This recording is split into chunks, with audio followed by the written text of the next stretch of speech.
Those two dates are connected. This video explains how and what you need to do in the next 30 days. The NHS Data Security and Protection Toolkit version 8 is the most significant change to health data compliance since the toolkit launched in 2018. The deadline is June 30th, 2026. It is not being deferred. If you are an IT supplier to the NHS, a health tech company, an NHS trust, an ICB, or any organization that handles NHS patient data, this video covers three things. What actually changed between version 7 and version 8, who now needs an independent audit and what that audit covers, and the sequence for getting from where you are today to a submitted toolkit in 30 days. This is not a summary of the guidance documents. This is what the guidance documents actually require when you read them carefully. To understand why version 8 exists, you need to understand what happened at Synnovis. On June 3rd, 2024, a Russian ransomware group called Keelan attacked Synnovis, a pathology provider serving King's College Hospital and Guy's and St. Thomas NHS Foundation trusts in London. The attack shut down almost all of Synnovis's IT systems. Blood testing across southeast London effectively stopped. The NHS issued an emergency appeal for O-positive and O-negative blood donations because the pathology checks needed to process other blood types were unavailable.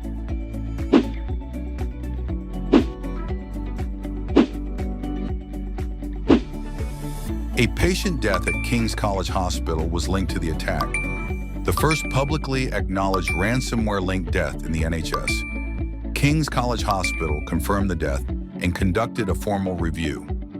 400 gigabytes of data were stolen and published on the dark web, including data from over 300 million patient interactions.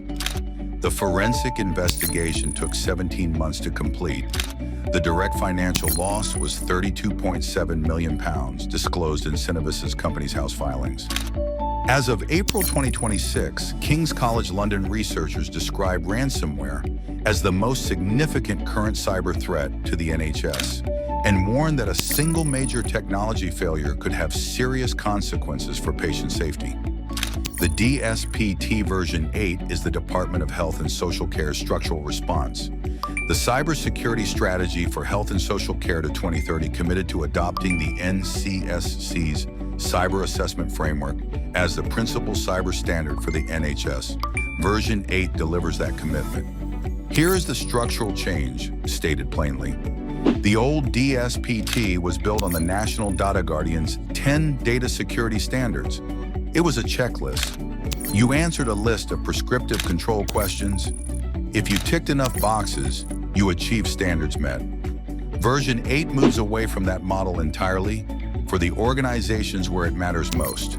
The new basis is the National Cybersecurity Center's Cyber Assessment Framework, version 3.4. The CAF is outcomes-based, not checklist-based. Instead of asking, do you have a password policy, it asks, do you achieve effective access control, and what is your evidence that it works? That shift sounds subtle. It is not subtle. A checklist can be completed in a weekend with the right person filling in forms. An outcomes-based assessment requires you to demonstrate that your security controls actually produce the outcomes they are supposed to produce. That is a fundamentally different standard of evidence. The Health and Care CAF presented in the DSPT consists of 47 contributing outcomes. 39 are from the standard NCSC Cyber Assessment Framework. 8 are additional outcomes specific to health and care, covering data protection, confidentiality, clinical coding, and appropriate information sharing. Not every organization is expected to fully achieve all 47 in year one. For some outcomes, a partially achieved rating meets the minimum expected standard for this submission cycle. But the expectation will be raised in subsequent years. This is designed as a roadmap for incremental improvement, not a one-off exercise. Every organization in the DSPT falls into one of 4 categories. Your category determines what interface you see, how many evidence items you must complete, and whether you need an independent audit. Category 1, NHS, trusts, foundation trusts, integrated care boards, commissioning support units, arm's-length bodies, designated operators of essential services, and genomics organizations. These organizations now assess against the full CAF-aligned DSPT. They see a different interface when they log in: objectives, principles, and outcomes instead of the old control questions. They require an independent assessment, and NHS England encourages them to use assessors from the NCS Cyber Resilience Audit Scheme. Category 2, IT suppliers. This is where the biggest practical change sits. If your organization supplies digital software or hardware to the NHS or care sector, and you have 50 or more employees, and your annual turnover is above £10 million, you are an IT supplier under the DSPT. You now require an independent audit covering 12 mandatory assertions. If you supply digital services, but do not meet both of those thresholds, you fall under Other, which is Category 3. The distinction matters because only Category 2 triggers the audit requirement. Category 3, dentists, local authorities, opticians, pharmacies, charities, NHS business partners, social care providers, universities, and smaller suppliers. More evidence items than Category 4, but no independent audit requirement. Category 4, the lightest touch, fewest evidence items.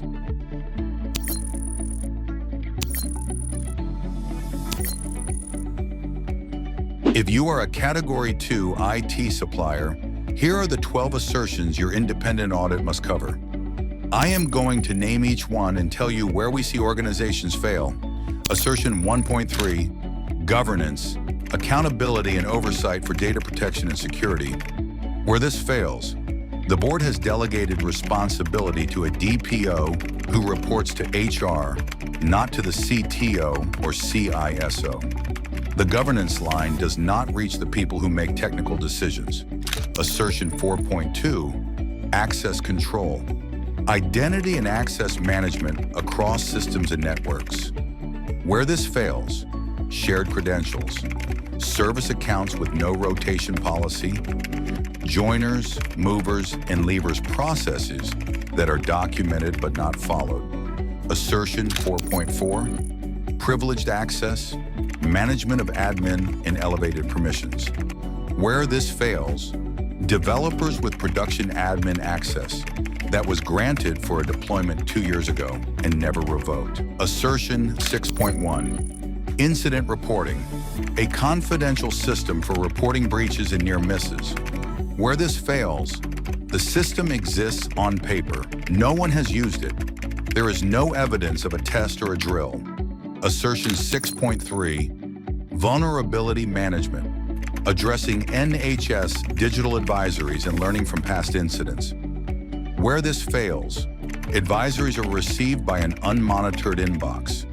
Assertion 7.2, continuity testing, regular testing of business continuity and disaster recovery plans.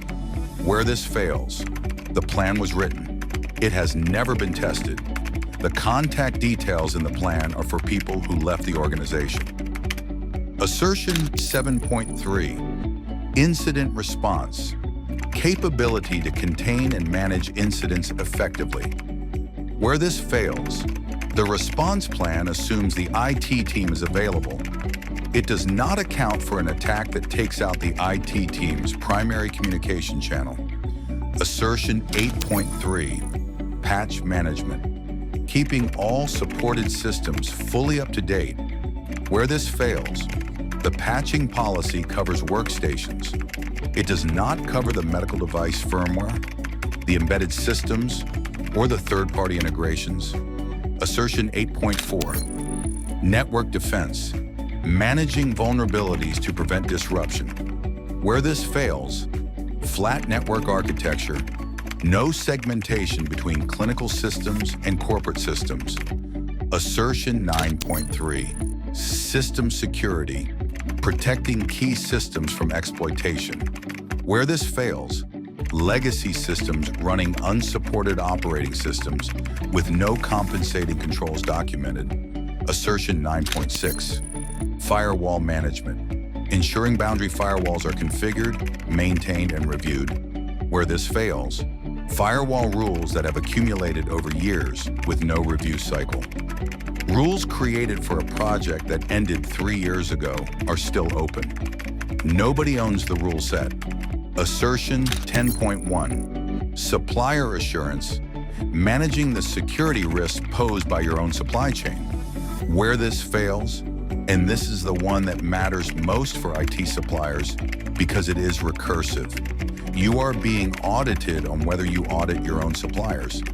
If you use third-party cloud hosting, third-party AP/IS, or subcontractors who touch NHS data, you need documented evidence that you have assessed their security posture.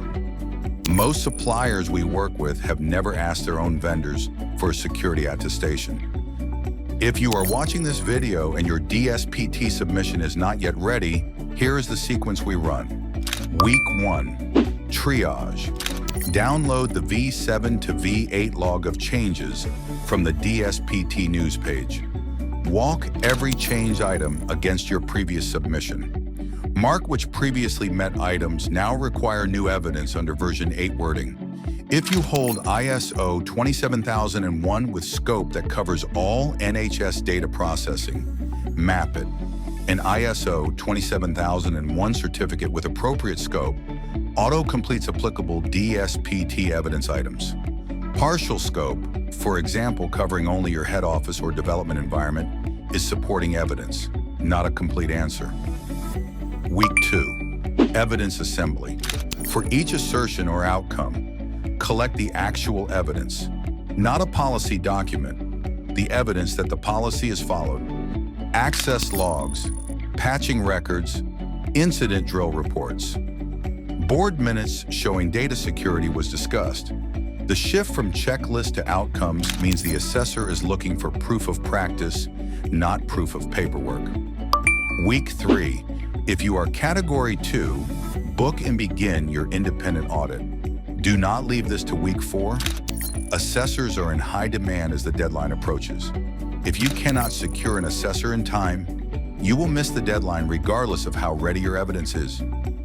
Week 4, address findings from the independent audit. Submit.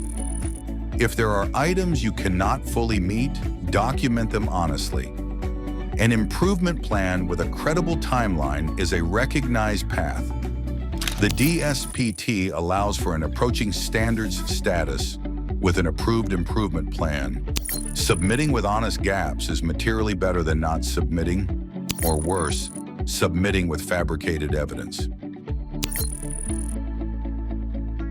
If you do not complete the DSPT, or if you fail to meet its standards, the published consequences are specific. Loss of access to NHS systems, including NHS Mail. For many suppliers, NHS Mail is the primary communication channel with their NHS clients. Losing it is operationally equivalent to being disconnected from the customer. Delays in contract approvals and renewals. If your DSPT status is not standards met or approaching standards with an approved improvement plan, procurement teams will not process your contract. Contract restrictions or termination. The NHS Framework Agreement for the provision of services requires DSPT compliance. Failure to meet the standard or misrepresentation of compliance is a breach of contract, and the one that is hardest to quantify but easiest to predict: reputational damage. In a market where Synnovis is still in the news, where a patient death has been linked to a ransomware attack on an NHS supplier, the question every NHS procurement team is now trained to ask is, show me your DSPT status. If the answer is not immediate and clear, the conversation ends. The DSPT is not a one-off exercise. Version 8 is explicitly designed as the first year of a multi-year roadmap. The CAF alignment means expectations will be raised annually. What earns you partially achieved this year will require achieved next year. The organizations that treat this as a June deadline to survive will be back here in 12 months with the same problem. The organizations that treat it as an architecture decision, the same way they treat infrastructure as code or deployment pipelines, will build the evidence generation into their systems so that next year's submission is a byproduct of how they operate, not a project. That is the same principle we covered in the EHR migration video. Design the audit artifact pipeline before you design the operational pipeline. It applies here identically.